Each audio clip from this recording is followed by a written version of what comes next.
We typically remember the Trojan War as a 10-year romantic tragedy, but looking at the exact logistics of the event, it resembles a massive diplomatic failure that collapsed a superpower in just 3 days.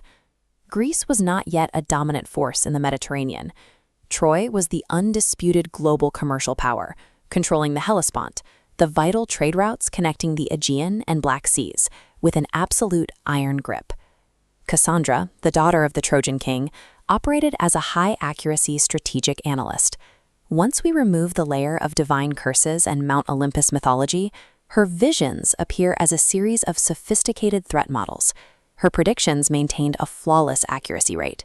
She was an expert in forecasting geopolitical shifts, and her only real failure was her inability to market her conclusions to her superiors. The fall of Troy provides a case study in systemic failure. It was a point where the governing hierarchy received accurate, high-stakes data, but lacked the internal programming to act on it, a dynamic we will explore as the first recorded software crash in human history. Cassandra made the assumption that raw data speaks for itself. She believed that the truth, on its own, was sufficient to override the collective pride of a ruling class. On the afternoon the Greek fleet seemingly vanished, a towering wooden monument sat abandoned outside the Scaean gates. While the city celebrated, Cassandra ran a strict logistical analysis of the supposed peace offering.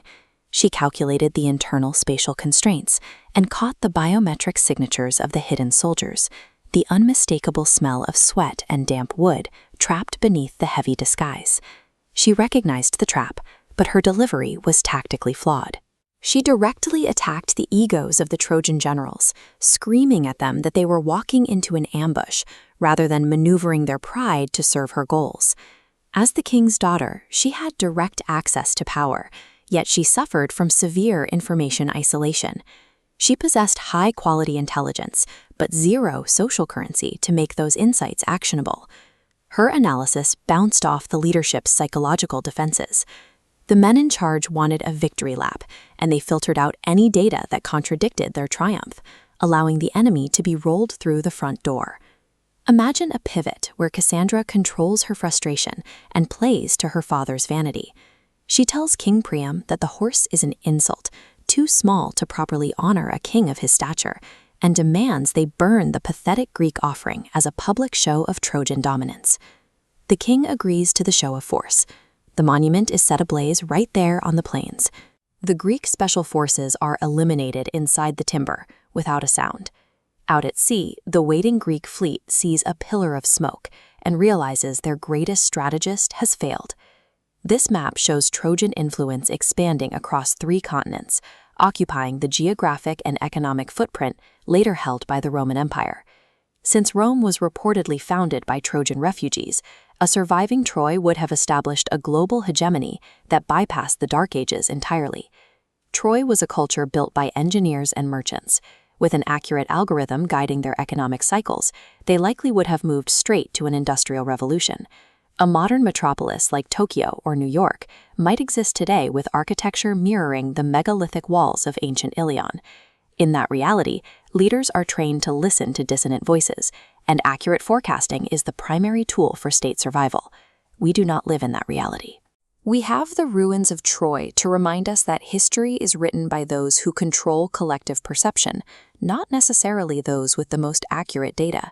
You see this same failure cascade in modern financial crashes. Analysts frequently identify market bubbles months in advance.